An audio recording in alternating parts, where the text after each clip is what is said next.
Hello, everybody. This is your girl Ashley with the Couch YouTube channel. I'm so excited about what we're doing on today. The topic of conversation is hot. We're talking about marrying outside of God's will. We have a special guest today, and I'll let her introduce herself. Hi, my name is Frances Dupree. I am the author of Marrying Outside of God's Will. I am also a certified public speaker, a life coach, and I have my own YouTube channel, Transparent Tuesday. Thank you so much for tuning in with us. This is such a blessing and a wonderful opportunity. Absolutely. Thank you so much for sharing. Y'all, you know how I like to do it. Definitely share, subscribe to the YouTube channel, like this video, get in the comments, ask some questions. We're getting ready to go right into the juicy topic of conversation. So, our first question is, what was your inspiration for this book? Honestly, it was nothing but a God-given assignment. I've always wanted to be an attorney. I never saw myself as being an author, but I guess through my life experiences and the thing that I went through, God was just kind of like, this is a book that needs to be written and shared with everyone. I kept saying I was going to write a book called Marrying Outside of God's Will, but I never knew why or where it was coming from. So I knew it was nothing but God. And then I actually started writing it a few times, but due to me being angry and bitter towards my ex-husband, I kept stopping.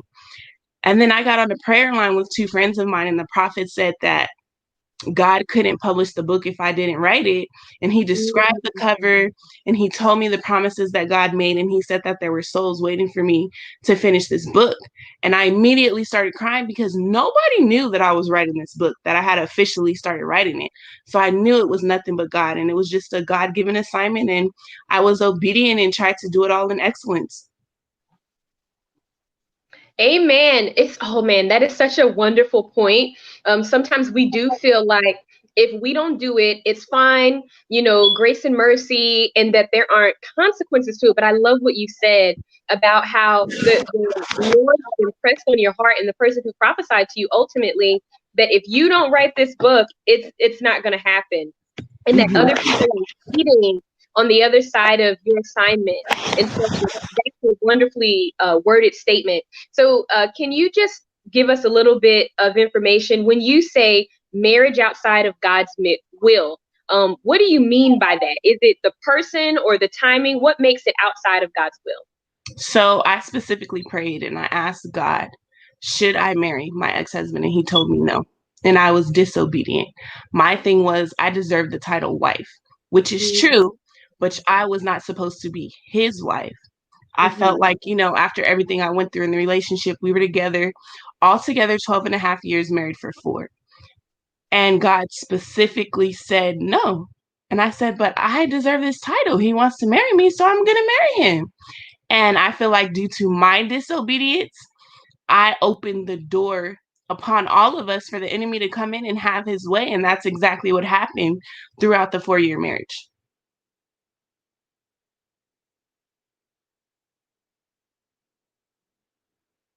I love the transparency of what you said. Your disobedience and how you felt like you deserve the title of wife. I learned myself really early that sometimes we think we deserve things. And it's like, Mhm. yeah, maybe, but you don't deserve what'll come along with the disobedience of you not doing it within God's will and within God's timing. So, really, it was the person, it sounds like you're saying, but the timing in and of itself. Was that something that God confronted you about?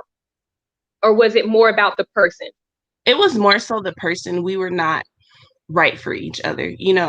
God made women as Adam's helpmate. So we're the helpmate. And, he created us from his rib. So I was not his rib. I was not the person that he needed to be married to. I did not bring out the best in him as he did not bring out the best in me. I have the utmost respect and love for him. We do have kids together. I don't wish anything bad upon him. But because of my disobedience, because my walk at the time was further along than his with God, um, I didn't listen. God told me no. And if I would have went with the no, the 4 years after that, I believe would have never happened the way that things went down. And we're just sometimes what we want is not what we need and what God has in store for us. We think we know what we want. We think we know what we need. And sometimes we don't. God created us. So he knows exactly what we need, who we need in our life, who will be a great balance, who will bring out the best in us. Because I personally believe when you're right with the right person, they love you the way that you need to be loved, the right love, and it brings out the best in you. And when you're with the wrong person, it's the wrong love, it's a toxic relationship, it's a constant clash, and nothing but the worst comes out. So that's why I always say that was my fault because of my disobedience, because God specifically told me no. Wow. I'm always loving your transparency. So Thank glad I you. got you guys, that I got you on the show, because this is exactly, I think, what's needed for this time. There are consequences to disobedience, and there is a perfect will, and there is a perfect timing. So definitely, guys, I want to just encourage comments, questions, share. All right, so we're going to go on to our next question, which I think is a big one. Were there any red flags before marriage that let you know that the relationship wasn't God's will? There were red flags from the beginning. Previously to my relationship with my ex-husband, I was in a relationship with my first love, and we broke up. He went to prison, but I was still very close. Like his mom was my mom and his siblings were my siblings. And my ex wanted that communication completely cut off. He was very controlling, and we got into a few disagreements and it got physical. So from the beginning there were red signs, and I was young, 17 years old, and I'm like, oh, that's cute, he snatched me by my hair, oh, that's cute, he wants me to himself. No, it was not cute. Those were warnings to let me know the type of person that he was, and the different spirits that were on him, because I personally do not believe that my ex-husband is a bad person. I just believe that there are certain spirits on him. And until he realizes that and, you know, gets closer with God, then that's something that he has to deal with. And because of that, we just clashed. It was like the enemy was always using him against me and us against each other. And it was just so much confusing and so much toxicity. And it tripled out on the kids. So there were a lot of warning signs, from the disrespect to calling me out of my name, trying to be controlling. Like I said, there was physical moments. Sometimes he was the abuser and I was the victim. Sometimes I was the abuser and he was the victim. So I always say, when a person shows you who they are, you need to believe them the very first time. Don't let it slide, because once they do it and you allow it to happen, it's going to escalate. It's not going to get any better. Wow. I definitely agree with everything that you said there. A lot of times we do misinterpret the red flags that are being given out, and we try to minimalize it and saying things like what you said, that it's cute, or what this really means is that he wants me to himself. And we're trying to reinterpret their intentions instead of listening to what they're saying loud and clear. That's phenomenal as a point. So, what experiences in the marriage solidified your suspicions that this wasn't God's will? Like there was no hope for it. Do not resuscitate. What things kind of solidified that in your mind? So that's tricky, because there was a lot of infidelity. There was a lot of arguing. And after, once we got married, it only got physical one time. And I was the aggressor on that. He threw a pillow at my son, and my son like flew across the room, and I socked him. Me seeing my son fly was like traumatic to me. So I hit him, and then we started fighting from there. So that was the only physical incident in the 4-year marriage.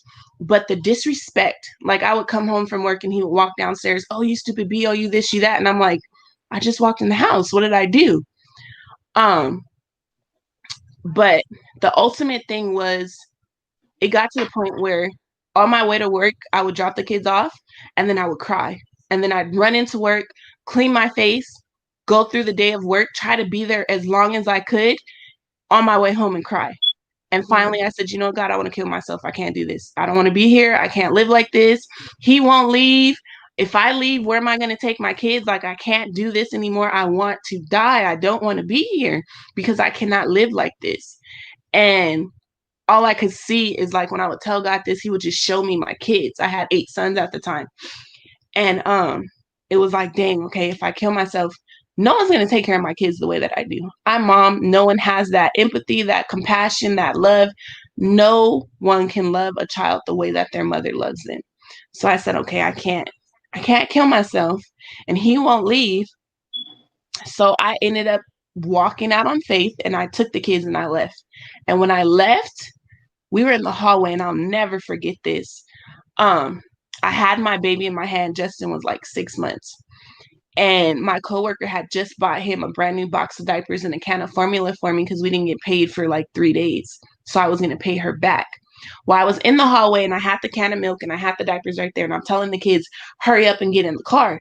He came and he stood next to me, and our room was like catty corner to the hallway. And he said, if you leave, you better not come back. His eyes were like bloodshot red. So I knew I wasn't talking to him. I'm dealing with the demon at this point. And he said, because if you come back, I'm going to take you in that room and I'm going to kill you and no one's going to know. And it shook me to my core. I went to the car. He followed me, and it was nothing but God that I was able to get in the car, because he was standing right next to the door and his hand was like right there to the door handle. And somehow me and my baby maneuvered around him, got in the car, locked the door, was able to pull off.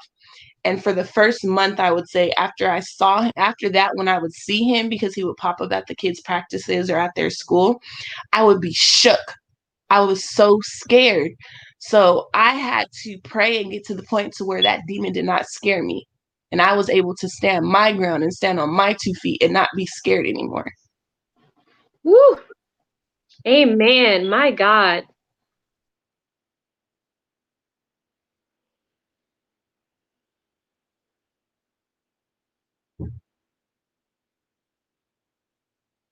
Okay.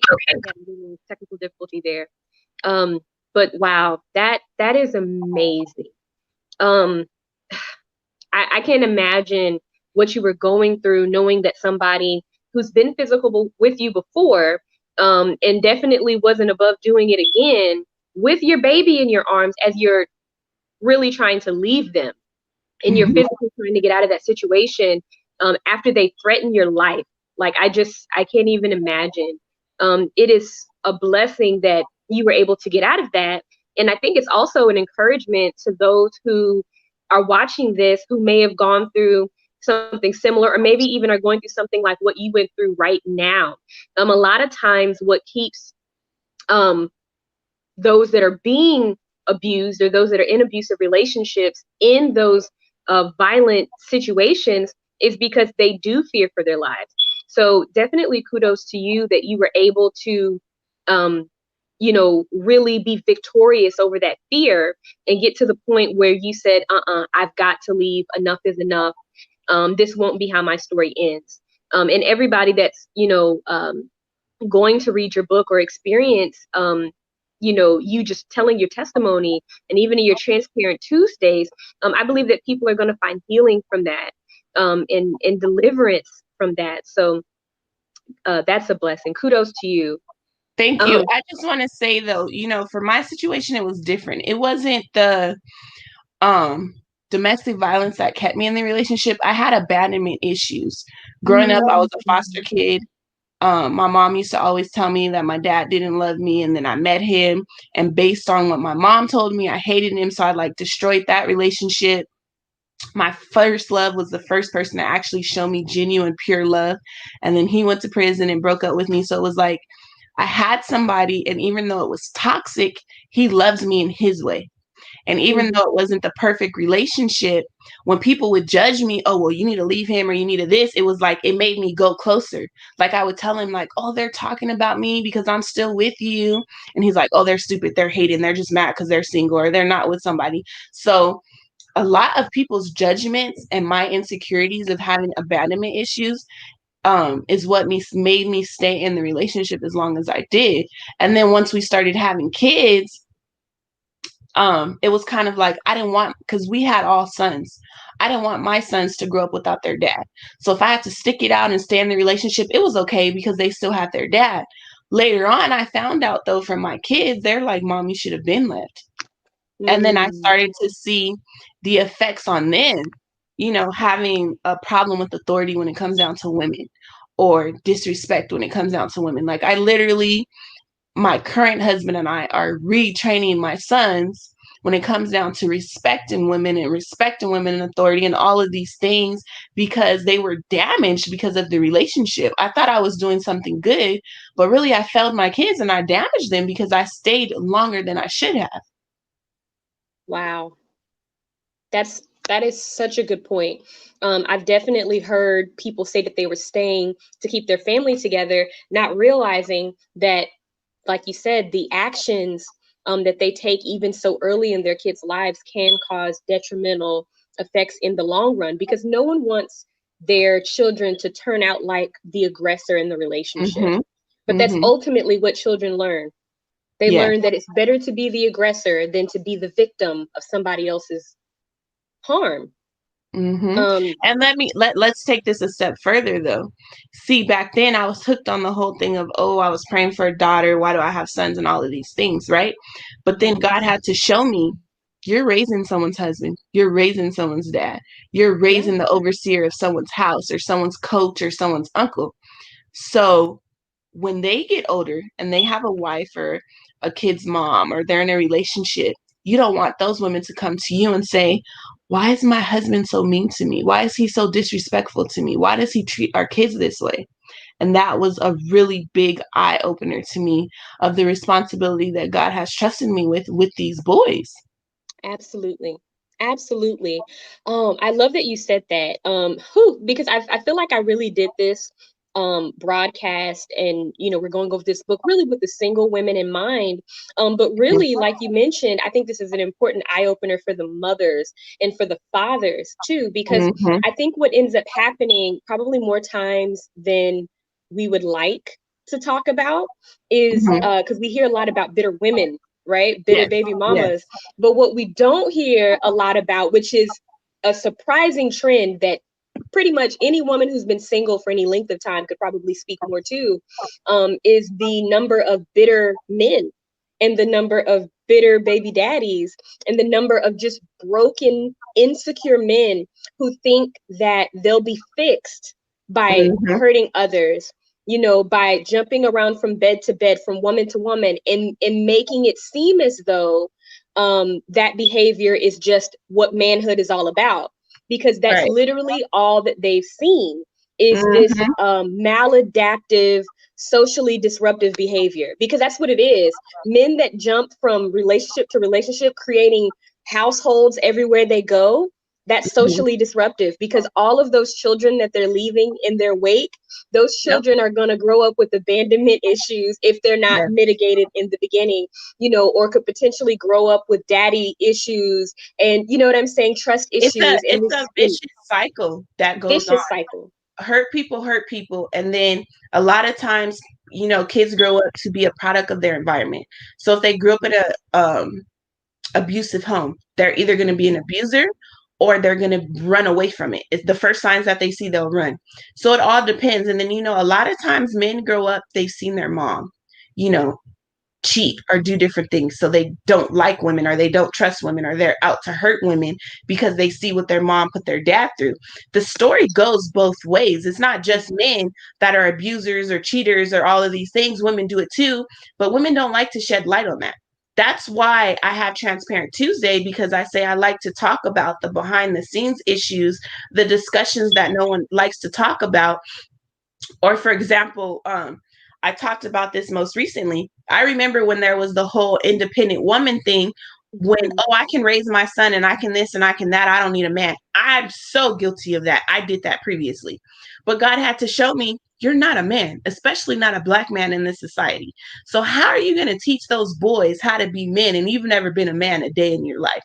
You can teach them respect, you can teach them values and, morals, but being a Black man in this society, only a Black man can do that.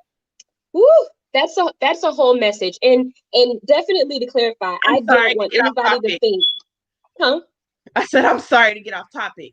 No, no, that was actually right, I think, on target for the topic, honestly. And just to clarify, I don't want anyone to come from this thinking that I think it's only men. I don't. But I do think that we hear, like you mentioned, kind of one-sided versions of the story. And a lot of men will blame the fact that they didn't have a father at home as the reason why they are not good fathers, not good husbands, not good providers, or whatever the case may be. But really, that ends up affecting little girls who didn't grow up seeing how to respect men in the household, right? Yes. I don't know how to, like you said, that independent woman thing. A lot of times what that translates to for little girls is, I never saw a man, so I don't know where he fits in the family equation. So I don't know how to submit to a man. I don't know how to receive correction from a man without being offended, without feeling rejected, like you said, or feeling like hurt, because a lot of times we're taking roles from a relationship script, from Hollywood and from other places that really aren't grounded in the truth of God's word. They're really just coming from a place of trying to make, good Hollywood story, right? A good movie, right? They're Because not necessarily. The woman is the helpmate. The man is the overseer of the house. And then women wonder why. They're stressed. They have gray hairs. They have high blood pressure. I'm learning in my current message how to be the wife, how to submit to my husband, how to be, and then that's another thing that gets mistranslated. A wife is supposed to submit to her husband as her husband submits to the Lord. So some men are like, you're supposed to submit, you're supposed to submit. But are you submitting to God? Are you leading our household the right way that you're supposed to? And when you are doing that, yes, I am supposed to submit to you. So I had to learn how to get out of having the weight of the house on my shoulders, how to be, and trying to run my house, to step back into my place and allow my husband to run the house. And there may be things that we disagree on, and we have those private conversations, but he's the man, he's the overseer. God made him to protect us. So if I'm not listening to him or his direction, and I'm not following the lead and he's following God, that's out of order in itself. And your home is your first ministry. So everything has its order, and that's how it's supposed to go. And a lot of women don't know that because they didn't grow up in 2-parent households, or they didn't grow up with a mom teaching them. The Bible says in Ephesians 5, this is how a woman is supposed to be. This is how a man is supposed to be. This is how children are supposed to be. It's not that many teachings like that anymore. And each generation fails the next generation. So I feel like now that we know, we're responsible, and it's our job to correct it. So I'm learning, because I'm in a different type of marriage. I'm married to a different kind of man, a man that is a leader and not a follower, and he doesn't take any type of crap, and he really balances me out. And as I'm learning, I'm trying to teach my sons, because there's things that they don't understand, and they're like, Mom, why is he this or why is he that? Because of the household that they previously was in.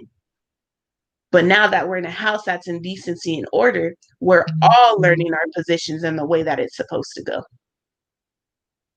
That is so good. I think the part that I like most about everything that you said, which I agree with all of it, is being patient with each other and getting back into alignment. I think that sometimes, even in the way that, when we hear a preacher preach, or when we, have dialogues and discussions like these, and we talk about changing from toxic environments into the kind of environments that the word of God describes, as far as how our household should flow and be organized, and et cetera, et cetera. I think that sometimes we don't consider that there's a space and time that we have to give ourselves to kind of grow and to change and to adapt to the new surroundings, to the new system, to getting in order. I imagine a woman who may have had issues with, constantly back talking or maybe belittling her husband, right? That woman may have to have some moments in prayer and some moments in fasting that aren't, visual to for everybody to see that that's what she's doing to kind of help heal herself. But that also, in the times where she feels like, I'm about to tell him a piece of my mind, like you said, those moments that are completely normal disagreements or completely normal, concerns or whatever that you have to discuss as husband and wife, being able to respect that and say, okay, I don't agree with you, instead of going, who you think you are, or something like that. And I'm not saying that was you. I'm just saying that's, I think, a good example of making sure that we're not, even in a relationship that's trying to make the turnaround, right? what would you say to somebody who might be in a relationship that maybe the timing of when they got married, right? Their maturity level isn't That's maybe a good one. where it should be. That transitional period. What would you say to that wife or that husband about changing around those toxic traits? So the first thing is, number one, they have to forgive themselves for the things of the past as they're trying to turn it around. Because if you don't forgive yourself and you don't forgive each other, that's going to be a constant throw in the face.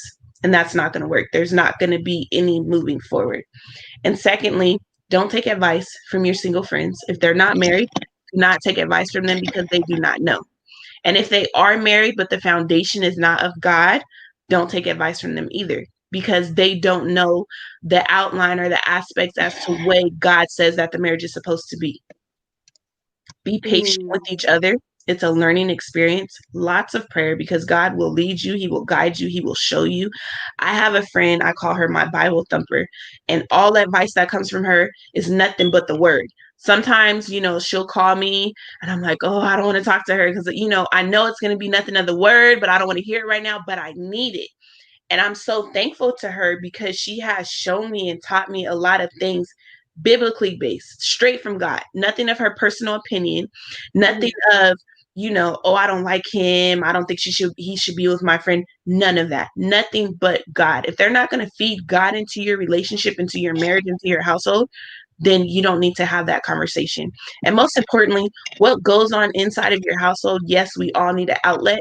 We all need an accountability partner. But beyond that, don't tell everybody your business because they speak negative seeds, they speak negativity, they try to get in your ear, try to get in your husband's ear. That's one of the things that I love, love, love about my husband is that no one can tell him anything. He don't care what you have to say. His mind is made up the way that it is about, our household, and that's what it is, and no one can convince him. And I love that because people that are unhappy with themselves, they try to make the next person's marriage or household unhappy. And that's not something you need when you're trying to transition over to God. There's no judgment. One is not better than the other. One may be further in their walk. That just gives you room to teach the other. That's all it is, an opportunity to teach. Oh, that's so good. Because I think what you even hit was some of the underlying issues to why there might be some toxic stuff in the relationship outside of just plain old being outside of the will of God. Some of the toxic things that can come in are through competition, through not loving and being patient with each other's process. I feel like I hear that a lot. Now, I myself am single, but I'm actually going to school for marriage and family therapy. So that's why I do conversations like these. And to prepare myself because yeah, it's real, and a lot of marriages go through some of the same issues. So I think being able to have conversations like these and be transparent are things that can save a lot of families from destruction. Yes. We do have an audience question though from Ali, and the question is, what do you say to women who think there's a shortage of godly men in the church, so they go outside of the church to date or marry? Ooh, that's a tough question. So,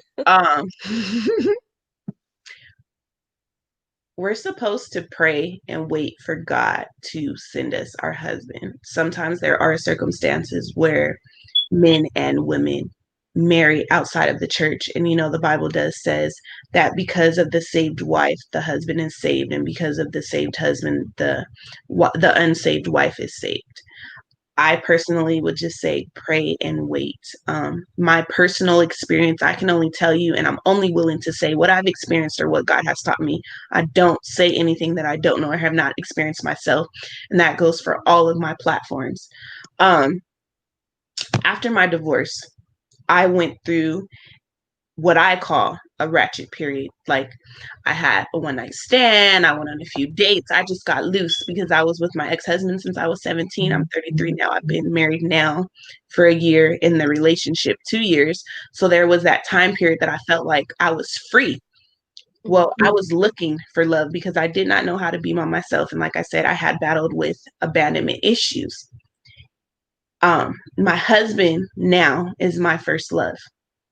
So he reached out to me and then we ended up getting back together.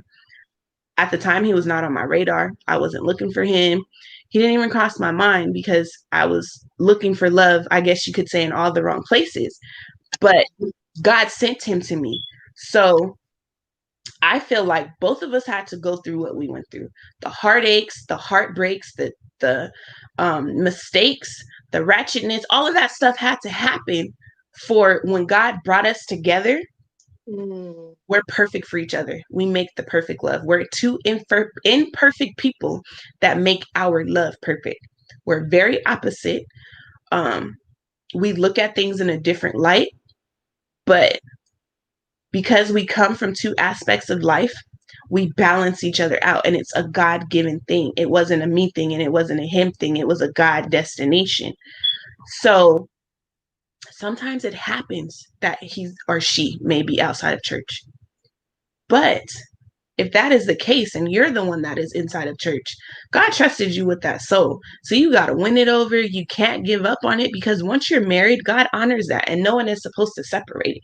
And all you can do is stay in continued prayer and let God work, because he made that person and he knows how that they work, and he's going to show you and teach you how to deal with them and how to teach them and how to win them over. So good.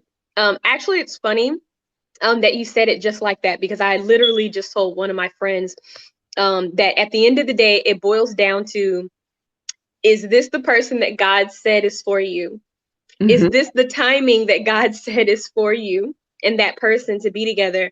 Because if God says that's the person and the timing is right, then the situation that or the circumstance that you find them in at that moment, well, like you mentioned, is it that God's using you to, reach to that person? But I do want to caution people, though, that being unequally yoked is still against the Bible.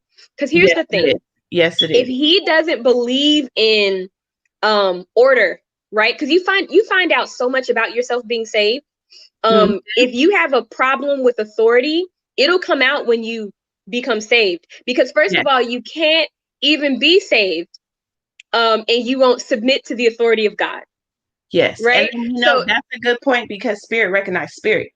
So if you meet them and your spirit already does not click with them, because sometimes people may be living outside of God, but they do have a relationship with God and they know who God is, and they just haven't gotten that experience yet with him, or they haven't had that right person to lead them in the right way. So there's so many aspects to look at it. Yes, be very cautious. When a person shows you who they are, believe it the first time. If your spirit does not sit well with them, don't overlook that and try to make it work. But everyone's at different aspects of life. They're at different walks, and you just don't know. That's why you got to stay in prayer, because a lot of times when things happen, it's confirmation of what God has already showed you. So if this is like out the blue, out the woodwork, no type of confirmation, then go into prayer about it. I always say, pray about everything, test it, pray. My husband came to be with me from Arizona, and before he came, every day I prayed, God, I can't go through the divorce I just went through, the depression, the suicide attempt. I can't do that no more. If he's not meant to be with me and he's not my husband, don't let him come. Don't do it. I just can't go through it again. My kids can't go through this again. And he's here, and we're married, and we have our daughter, and we're inside of God's will now. Amen. And I think maybe one of the keys to what you said too was that you were in constant prayer. And so I feel a responsibility to say this as one of the leaders of the singles ministry. Y'all, don't be out here just dating haphazardly, or as our pastor likes to call it, evangelistically dating, trying to drag somebody into Jesus because you think they're cute and you like their conversation. That's wonderful, but that's not how people get saved, right? It has to be an encounter that they have with God for themselves. It has to be that they're convinced. And so there's a whole lot to that. I think that I'll probably need to do like a whole conversation, maybe a broadcast on just the dating aspect of being single, because I love this conversation, though, talking about marriage outside of the will of God. And you said a lot about how you got to that point. So how did your relationship with God change, like going into the marriage that was outside of God's will versus now? How did the change happen for you? Oh, that's or a was good. there a change? So I'd honestly say up until now, even still now sometimes, my relationship with God is like I'm super on fire and then I'll get cold. And then I don't pray like I'm supposed to. I don't read like I'm supposed to. And then life happens. But I've never just not had a relationship with God. So in the beginning of the marriage, I was on fire. I was going back to church, going to Bible study and trying to teach my kids and all of these things. And my husband just was like, he'd go, and the things that were benefiting to him, he'd bring home and, oh, well, the pastor said this and the pastor said that. But he wasn't too much interested. So it was like the more I was trying to chase God, the more him and I fought. And then all the bad things started to happen and the turmoil and the arguing and the fights and the breakup and all that stuff. It just made me even more closer. It made me even more in tune. It was like God gave me an eagle eye and I started to see things before they came. I have dreams, like God speaks to me in my dreams and I see things before it happens. I don't see exactly the people, but I see the incident. And then when it happens, I'm like, oh my gosh, I just dreamed about that. So it just made me more in tune with God. It made me depend on him more. It made me trust him more because I had got to the point to where I was just at ground zero. I left a 2-story house furnished with my kids. We didn't even have the clothes that all we had were the clothes on our back. We didn't bring extra clothes. We were staying at a hotel and then my truck broke down. My oldest son broke his growth plate in his ankle. So we literally, everything that could go wrong would go wrong. And all we had was God. That's all we had to depend on. But every day he would send a raven. Every day it was a raven being sent to us. Whether it was a ride to work, a ride to school, a ride to the doctors, God always made sure that we had a raven and he got us through. So till this day, I say God literally saved us. He saved my life. And I'm nothing without him. I would not have anything if it wasn't for him. So that really made God my foundation and to show me my trust and how much I mean to him. Woo. That is awesome.